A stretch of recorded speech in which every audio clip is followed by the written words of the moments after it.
Melissa. Welcome back to my channel. I'm very excited. I have officially missed a period, which means I made it past the point of a possible chemical pregnancy and it's feeling more real and I am pregnant again.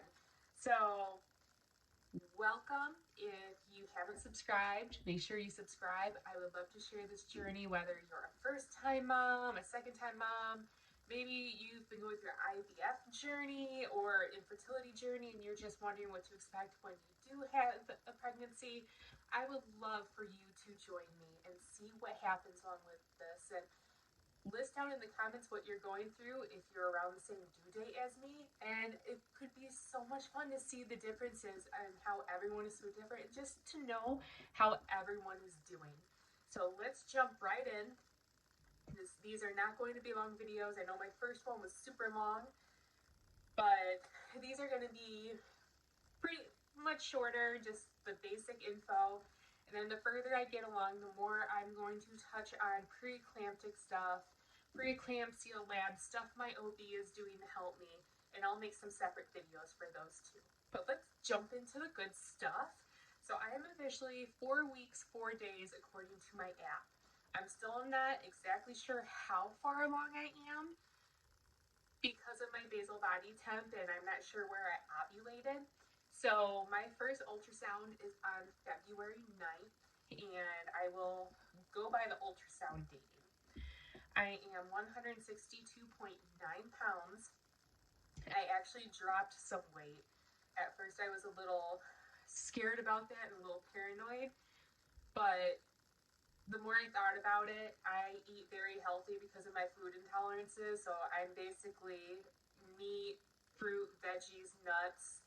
I don't eat anything processed really. I just drink water. I don't like pop. And I'm a very busy mom. I have a 4-year-old and a 2-year-old. I'm constantly running around. I'm constantly cleaning. So I haven't really changed anything. I eat until I'm comfortable. And it looks like my body just decided to drop a little bit of weight. I did drop weight with Daphne in my first trimester with her. I didn't with Olivia, so I'm just gonna keep doing what I'm doing and hopefully everything will be okay and I won't get like scolded by my OB for dropping weight. Baby has the size of a poppy seed this week, which is really tiny, but compared to what it was last week, it's amazing how fast it's growing. And actually, technically, in a few days, for me at least, the baby's gonna be the size of an apple seed. So I'm pretty excited because growing is good. Symptoms. I don't know if you can already tell. I'm kind of breathless. I kind of get short of breath a little bit. I kind of get a little bit fatigued, but it's nothing like it was with my first daughter, Daphne. I didn't get any of it with Olivia, but this time I am a little, like, I feel like if I do something like too much cleaning or if I'm talking, I feel like I kind of ran a little bit and I have to catch my breath here and there. I am tired. I have gotten to the point where I do need naps, and it gets like to the point where I can't keep my eyes open. I did not have that with Daphne. I had it with Olivia in the beginning, and so far I have taken 2 or 3 naps this week. And most of the time I didn't even mean to. Like, my husband was home and I was laying in bed. I was like, I'm just gonna close my eyes for a little bit.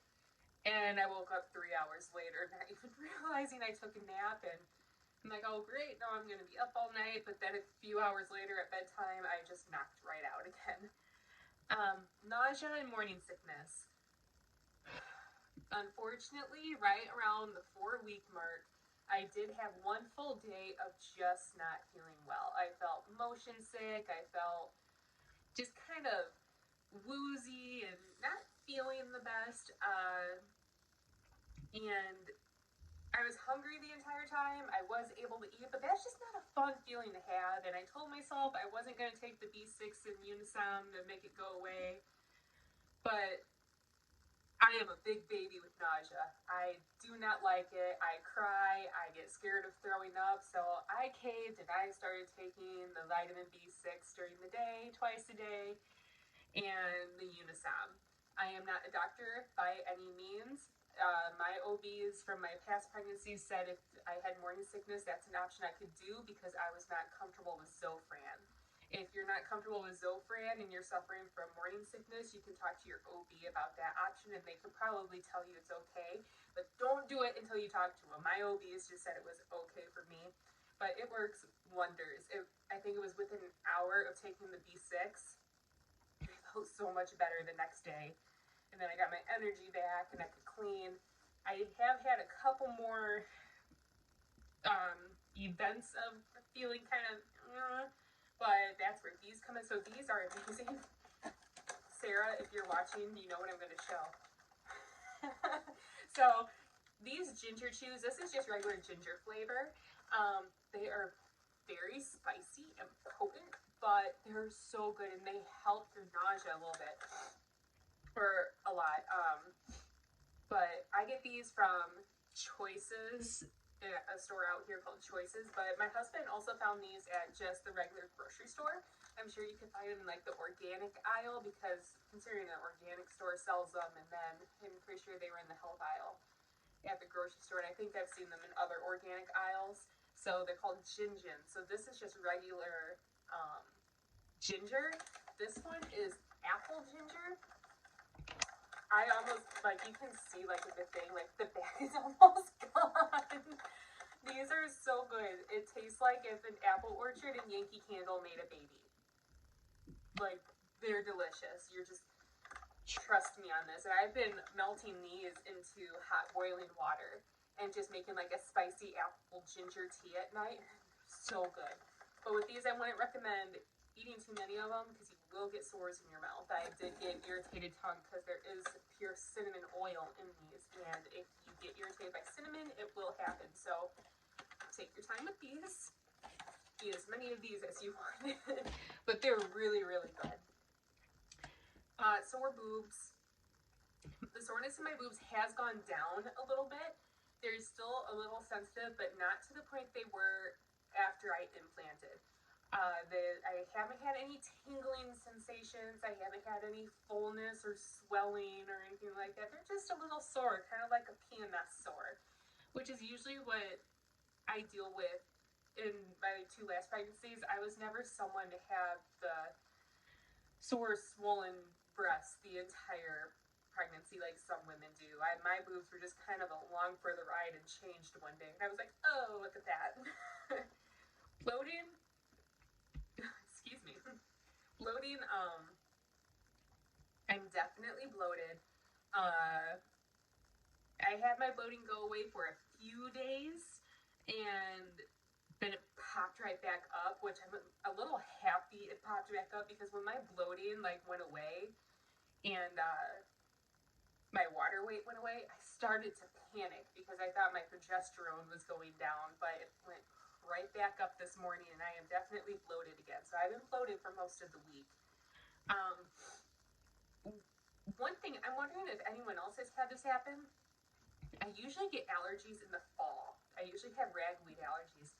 I woke up this morning with itchy eyes and just like a burning nose, like I have allergies. I'm not sick. I don't have a fever. I haven't been anywhere to be exposed to anything. So I'm just kind of like, why do I feel like there's ragweed in my home right now? And we did rearrange our entire bedroom last night. It's the first time we've ever rearranged it in the 3 years we have lived here. So I'm wondering if we just kicked up a bunch of dust. But has anyone's allergies been like on steroids when you're pregnant? Like, let me know, because I'm over here wondering if I should take some Claritin, but I don't want to take more medicine than needed if I don't need to. Cravings. I've only had a couple cravings. Nothing crazy or too crazy in my opinion. The first one was definitely I want cold pasta salad, so just some cold pasta with some Italian dressing on top, tomatoes and cucumbers. I meal prepped that for the week. That's been my lunch the last 4 days. Just something about cold. It just sounded really good. Just cold pasta salad. And then cucumbers with sea salt. Just again, I just wanted cold veggie. And cucumbers with salt has been hitting the spot lately.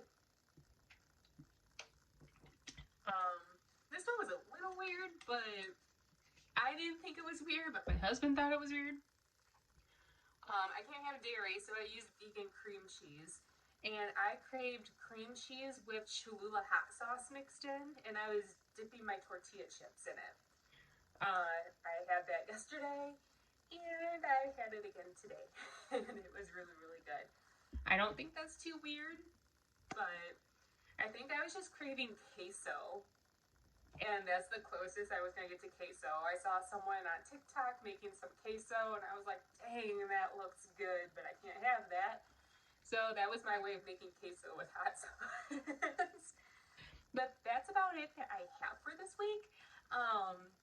If you're around 4 weeks, or if you are pregnant anywhere in your pregnancy, let me know down in the comments. Like, how are you feeling? What are you doing? How are you preparing for your pregnancy? Is this your first kid, your second kid, or I know some people, like maybe you're a surrogate. Let me know how it's going for you if you're being a surrogate. So just let me know down in the comments how it's going for you. Don't forget to subscribe. I'm really excited to go on this journey with people. And I'll show you guys my bump, but I know it's not a bump. It's just mommy tummy and bloating right now. I didn't show with Daphne until I was about 15 weeks, and I didn't show with Olivia until I was about 9 or 10 weeks. So right now it's clearly just bloating, but for progression purposes, I will show the tummy. Yeah, it's I'm trying to straighten down my my burlap sack. Here we go. Yeah, I'm a little bloated today, definitely. Otherwise, I feel like this is just normal mom bump. 2 kids mom bump. That won't go away. But I'm definitely very bloated today. But that's what we're looking at 4 weeks right now. And then once I get further along, I'll probably lift the shirt up and everything. But right now, you just be looking at bloated skin and tummy, and we don't need that. Okay, so yes. So thank you for watching today. I know I said last week I was going to update every Friday, but I got super busy yesterday with cleaning and got my lashes done and everything. Time just kind of got away from me. So there will be weekly updates. I'm going to try to do them every Friday. If they're not here by Friday, definitely Saturday. To get a little bit through my week so I can have accurate symptoms for the week. I don't want to start right at 5 weeks when I haven't experienced 5-week symptoms yet and so forth. So thank you for watching. Don't forget to subscribe, and I'll see you next week.